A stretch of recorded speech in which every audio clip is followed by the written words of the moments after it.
The words hit harder than the security escort waiting behind me. One minute I was the architect who held that company together, and the next I was told my expertise was too expensive. I didn't shout. I didn't argue. I simply walked out, carrying nothing but the knowledge of what they had just broken. What no one in that building understood, yet, was how quickly their world would collapse without me, and how fast they would come crawling back when the lights went dark. If workplace arrogance ever cost you everything, subscribe and tell me your story below. The coffee in Cole Henley's office tasted wrong. Not bitter, not stale, just wrong in that instinctive way your body warns you before your mind catches up. He stood behind his desk wearing a smile that didn't reach his eyes, the kind of smile executives practice in the mirror because sincerity isn't something they naturally possess. I'd been in corporate long enough to recognize that expression immediately. Someone had already decided my fate, and they were moments away from pretending it was a difficult decision. The leather chair across from him was still warm from whoever had been there before me, HR probably. Through the wide windows behind him, I could see my car in the same parking spot I'd used for 6 years, rain clouds gathering over the Austin skyline like a bad omen. "Thanks for coming in on short notice," he said, tone too casual, too rehearsed. Cole had been my manager for exactly 48 days. Before him, Marissa Cole, no relation, had led our division for more than 2 decades. She trusted me. She let me rebuild the entire infrastructure from the ground up, trusted my judgment, and understood that systems only look effortless when someone is quietly holding everything together. Cole, on the other hand, was brought in to modernize operations after a LinkedIn-friendly success story somewhere else. I spent weeks helping him understand our architecture. He took almost no notes. He nodded like someone pretending to listen while waiting for their turn to speak. "I'm gonna level with you," he announced, leaning back with the confidence of a man who thought he'd figured out the world in under 7 weeks. "The board wants efficiency. They need leaders who can make tough calls and eliminate unnecessary costs." He paused, clearly expecting me to shift uncomfortably, maybe look nervous. I didn't. "Your salary is substantial," he continued, "and frankly, from what I've observed, our systems don't exactly require your level of expertise anymore. They pretty much run themselves now." That sentence alone told me everything I needed to know about the disaster he was walking into. The fluorescent light above us flickered twice. His desktop monitor displayed 3 open tabs.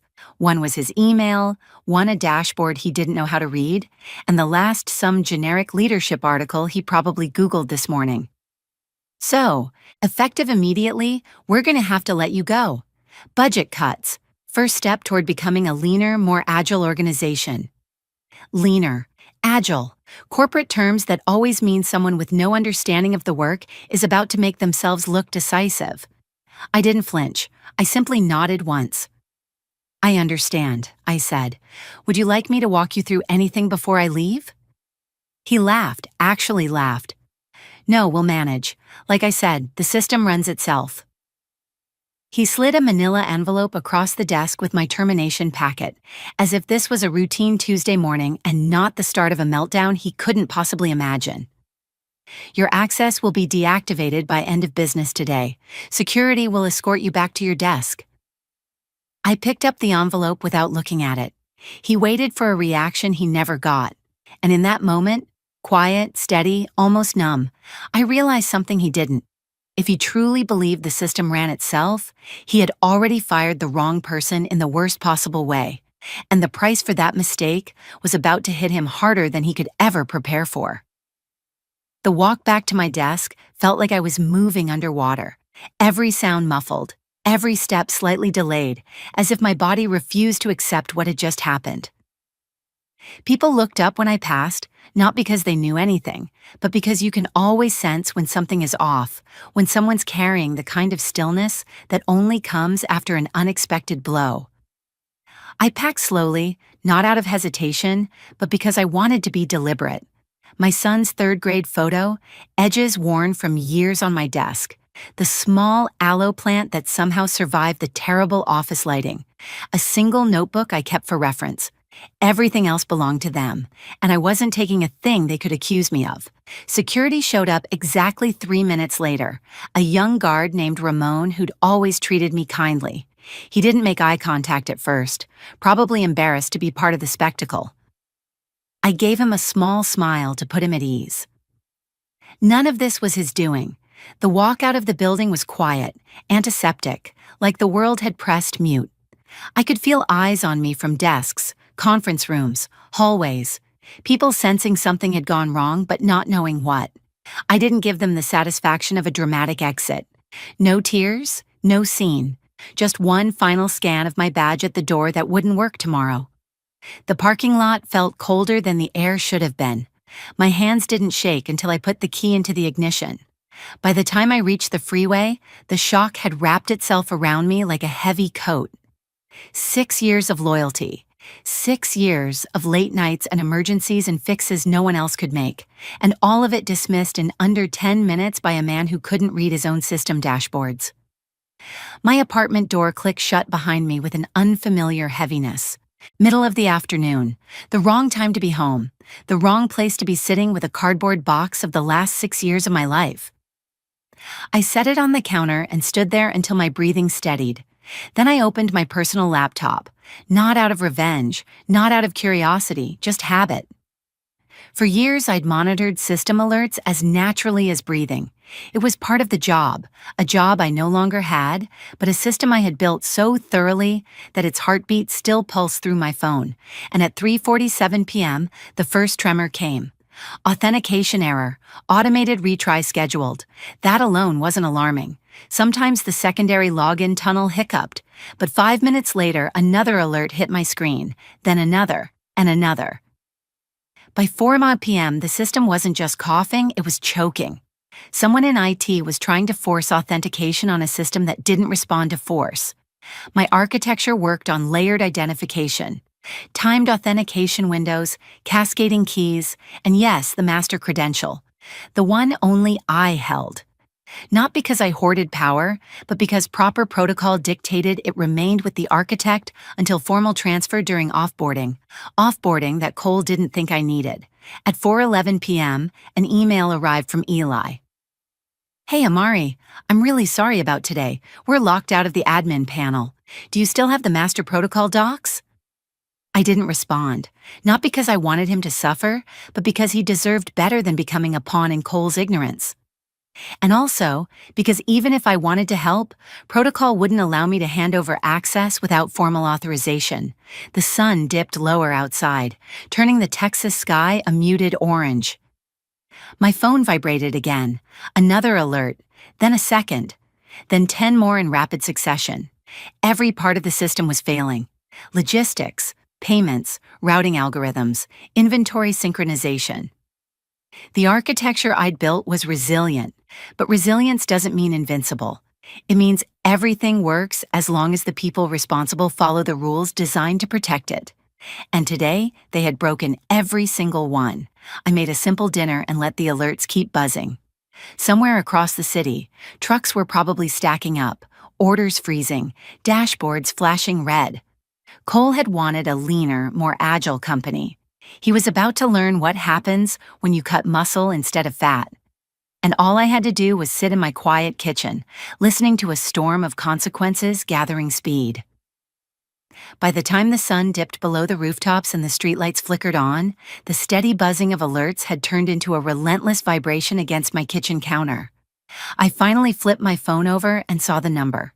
21 missed calls, 9 voicemails, and a string of messages that grew more frantic by the minute. I hadn't even been gone 6 hours. I took a slow sip of my water, letting the ice melt against my tongue as I scanned. The latest system notifications. Entire modules were failing in sequence now, not because the code was broken, but because the authentication layers were stacked in a way that required someone with the proper clearance to synchronize them after a major disruption. That someone had been escorted out of the building before lunch. At 8:33 p.m., Cole's name lit up my screen for the first time. I let it ring. At 8:41, he tried again. At 8:47, he left a voicemail that no longer carried the smug confidence he'd weaponized earlier that morning. When I finally pressed play at 9:15, his voice cracked halfway through the message. Amari, hey, listen, we're having some issues with the system. IT says they need your help with, something. So if you could call me back tonight, that would be really great. Really great, thanks. Not even an apology, just desperation stitched together with incompetence. I set the phone face down and walked away. The thing about systems, real systems, the kind built with care and foresight, is that they don't collapse all at once. They fail in waves. And if you've spent years analyzing the patterns, you can almost predict the exact moment when panic turns into chaos. Around 10:20 p.m., that moment arrived. The payment processor stalled first. It couldn't verify merchant credentials without the master routing key, which triggered a freeze on outgoing transactions. That would have set off alarms in finance. Within minutes, the logistics tracker failed next, meaning every truck out on the road had no routing updates, no temperature monitoring, no ability to confirm delivery windows. That would have sent operations into a tailspin. Finally, customer service's database timed out. No order histories, no account access, no shipment status. Thousands of customers effectively vanished behind a blank screen. That would have shattered the call center. I knew because I had lived inside those systems for years. I knew the internal rhythms better than my own heartbeat, and now they were flatlining in real time. At 11:06 p.m., a text from Marin appeared. Is this real? Nobody can access anything. People are freaking out. Did they seriously fire the only person who could fix this? 3 dots appeared, disappeared, reappeared, then. I'm sorry, this isn't fair to you. I stared at her message for a long moment, not because I didn't know how to respond, but because I knew she hadn't been told the truth. No one had. Leadership would never admit they'd cut out the architect without transferring credentials. They'd blame a technical malfunction, spin it into a narrative about external threats or routine maintenance gone wrong. They always had a story ready, just never the truth.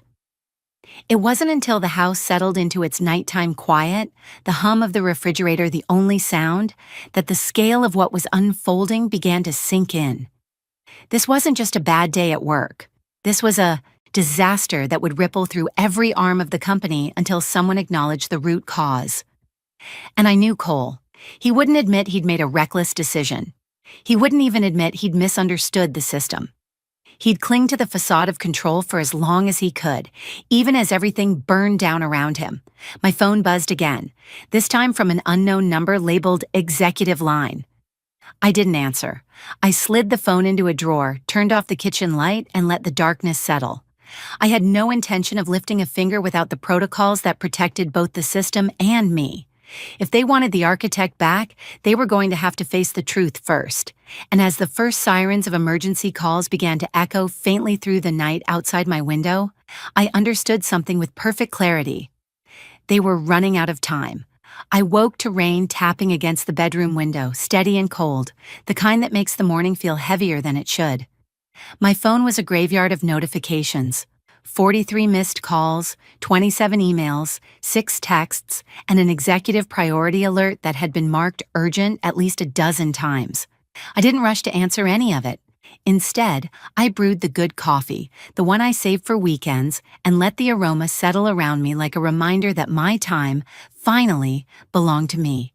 By 7:42 a.m., the phone rang again, vibrating insistently on the kitchen table. The caller ID read, Operations Executive Line. I let it ring until the last possible second before answering. This is Amari. A tight, controlled voice came through, the kind you hear from someone who hasn't slept and is pretending to stay composed.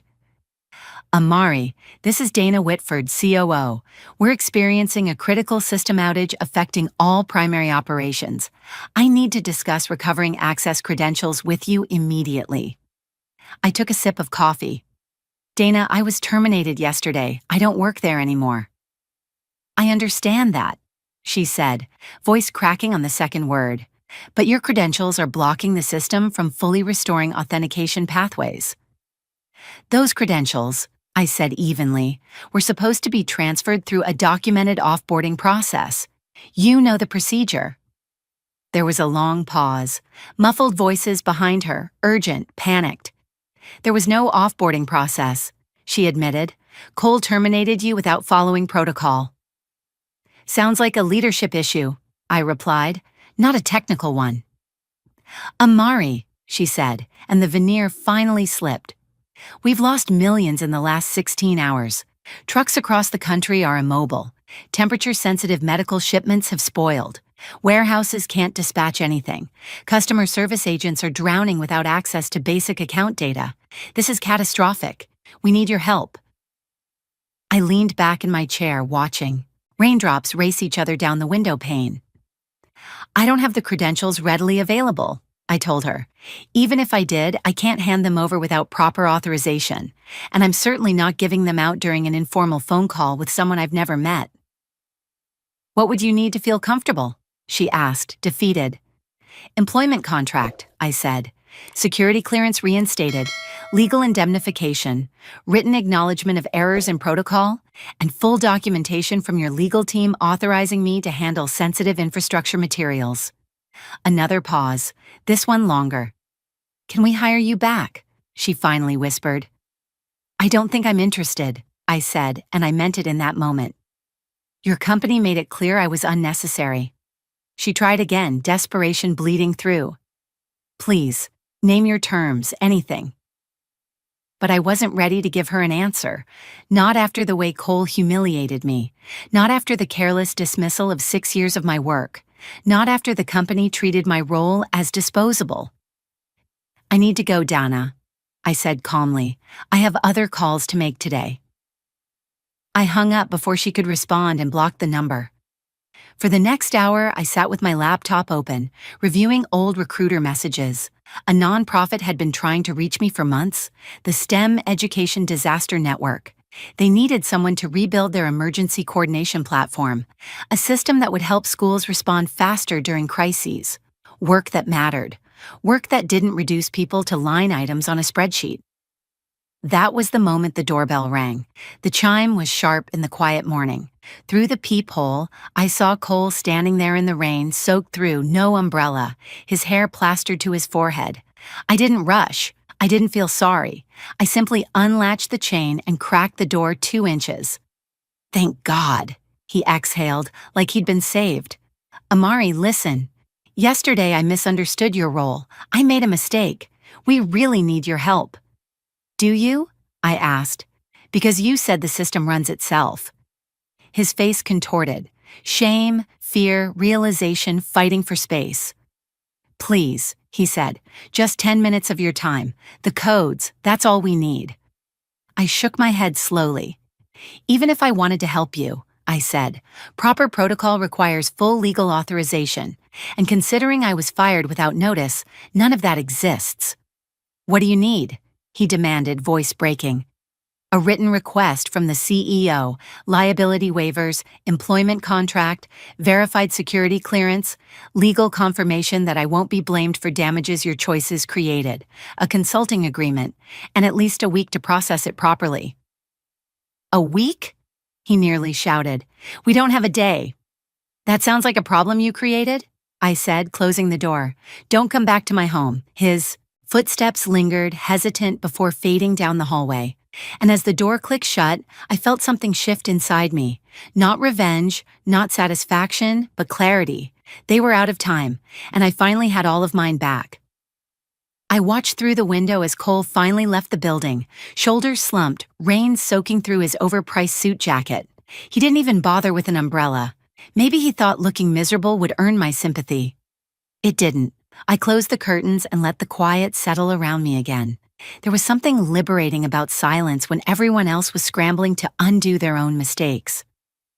I warmed my coffee and sat at the table, scrolling through the messages I'd ignored. The patterns were unmistakable. Panic had blossomed into full-scale crisis. Logistics teams couldn't push updates. Vendors were threatening contractual penalties. Finance couldn't reconcile payments. Regional managers were demanding answers no one had. The company that once bragged about being future-proof had been brought to its knees in less than a day. Not because of an attack, not because of a system flaw, but because someone in power had believed I was replaceable. Around noon, Marin texted again, messages trickling in between what had to be fire drills. "People are losing it," she wrote. "They told us it's a system malfunction, but nobody believes that. Someone said the CEO was on the floor at 3 a.m. trying to diagnose the situation. Cole hasn't been seen since yesterday." I didn't answer, not yet. Every part of me wanted to reassure her, because she had always treated my work with the respect it deserved. But stepping in now would only get her pulled into the political mess brewing above her pay grade. Around 1:15 p.m., my phone rang again, an unfamiliar number, but not one I recognized from the executive listings. I let it go to voicemail. 30 seconds later, a transcription appeared. It was someone from legal, voice shaking as they tried to maintain formality. "Ms. Amari, this is Christina from Corporate Counsel. We urgently request your participation in a restoration effort. We understand your employment was terminated without adherence to protocol. We're prepared to discuss terms immediately." Terms. The word lingered. They had finally reached the point where they realized this wasn't an IT inconvenience. It was a corporate survival crisis. An hour later, my email pinged with a message from a board-level address. Short, careful, the kind of message written by someone coached by lawyers. "We acknowledge procedural errors. We request your cooperation. Full compensation and protections available." I closed the laptop. The shift was happening exactly the way I expected.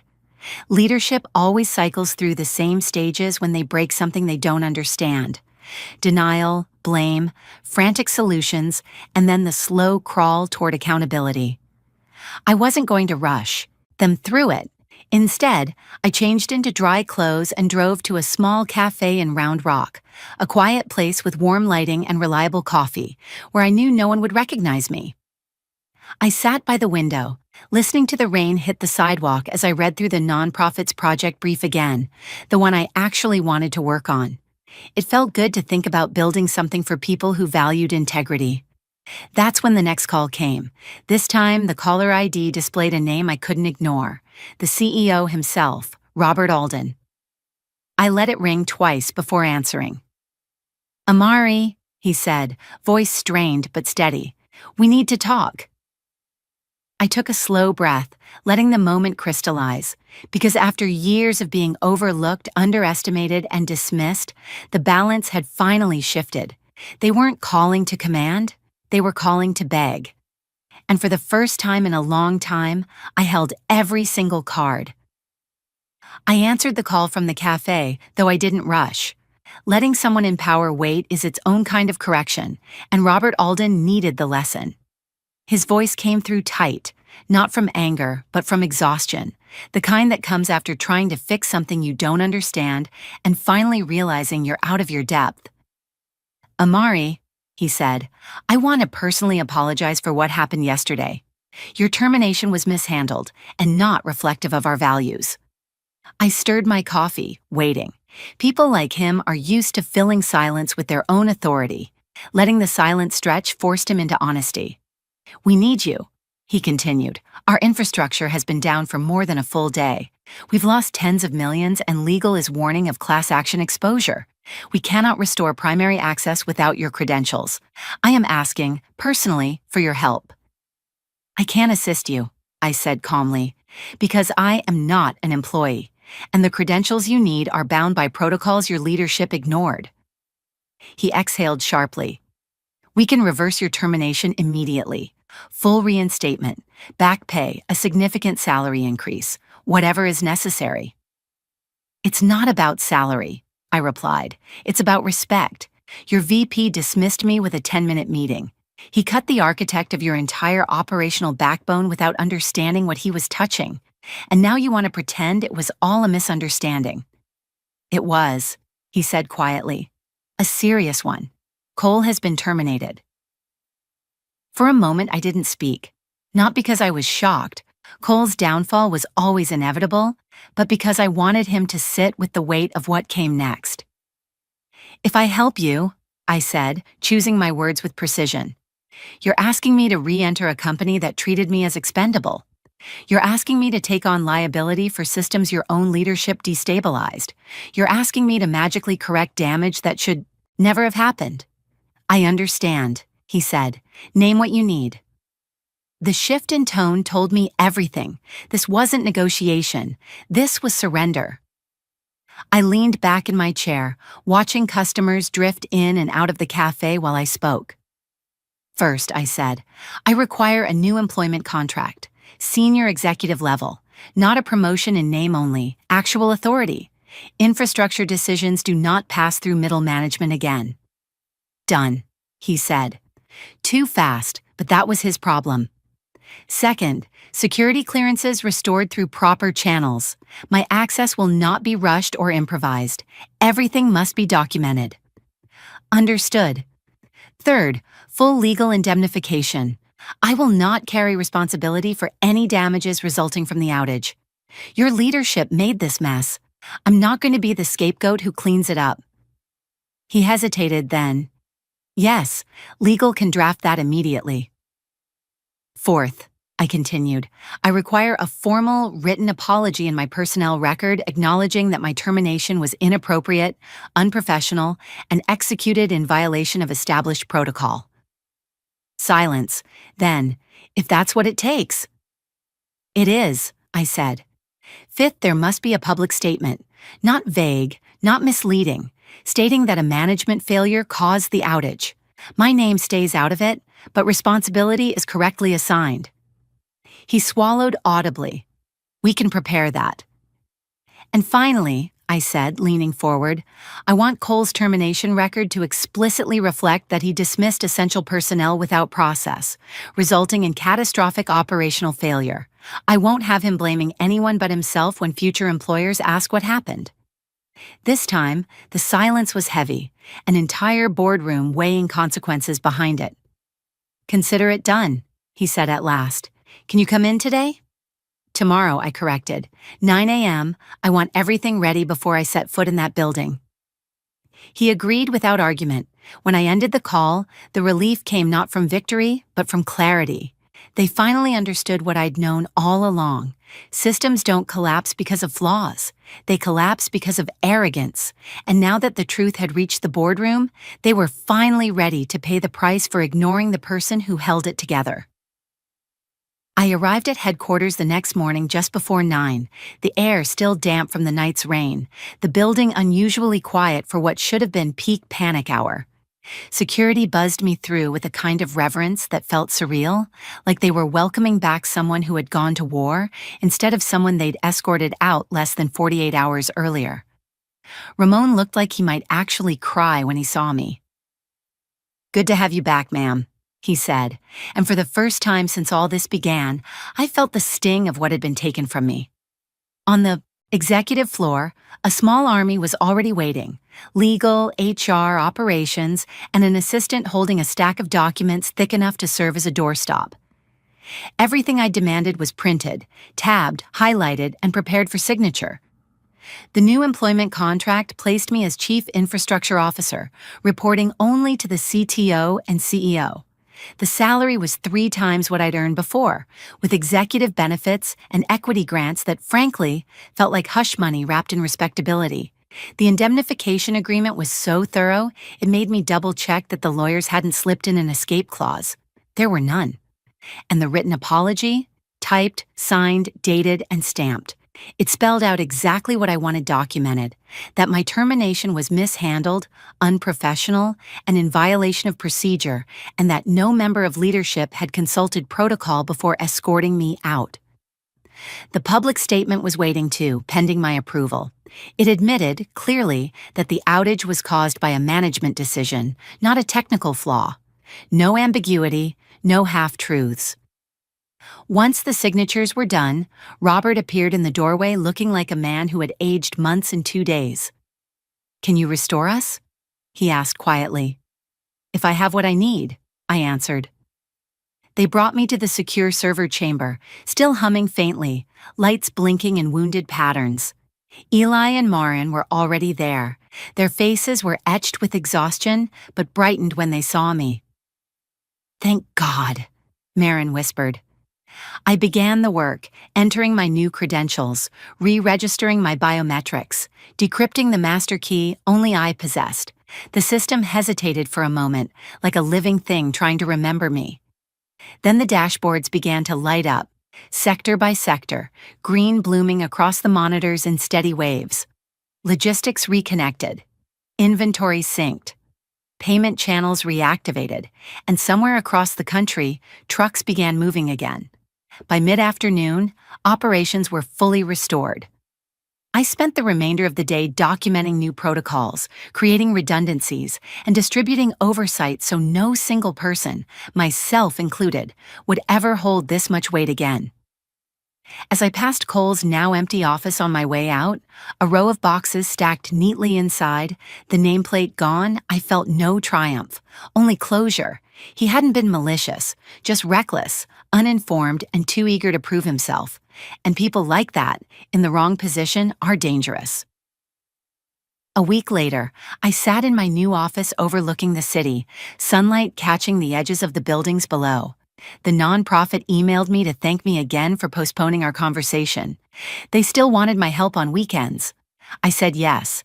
Building something that actually mattered felt like the right counterbalance to rebuilding an empire that once threw me away. And every time a new hire joined our team, I made sure they were taught the truth no one ever wants to. Say out loud, systems don't run themselves, people do. And when the wrong person tries to cut the wrong one, the fallout isn't just expensive, it's inevitable. What stayed with me most wasn't the outage or the panic or even the executives calling at dawn. It was the silence in my apartment right after I packed up my desk, the kind of silence that settles in when you realize someone decided your worth in under 10 minutes. That moment forced me to see something I'd ignored for years. The system wasn't the problem, the culture was. The arrogance that walked into my office wearing a confident smile wasn't new. It had been growing quietly in every meeting where expertise was brushed aside, every decision made for optics, every shortcut disguised as efficiency. When Cole fired me, I wasn't shocked by the act itself. I was shocked by how easily he believed it would have no consequences. That's the flaw, not the technology, not the workload. The belief that leadership is about certainty instead of responsibility. And when the system fell apart, it wasn't because I left. It was because the people in charge never cared to understand what held it together. I've learned to trust that kind of quiet truth. The one that doesn't shout but reveals itself slowly, in the way people scramble when the foundation they ignored finally gives out. If I could offer any advice, it would be simple. Don't assume the people above you value the work you protect. Make them see it. And when they don't, protect yourself instead. Document everything. Ask the hard questions. Don't let anyone tell you your work runs itself. Behind every smooth operation is someone holding a line others never notice until it snaps. How to get started today. Write down the responsibilities only you understand. Clarify expectations with leadership before problems arise. Keep personal copies of your accomplishments. Set boundaries so crises don't swallow your time. Speak up when shortcuts put people at risk. What part of this story reminded you of something you've lived through?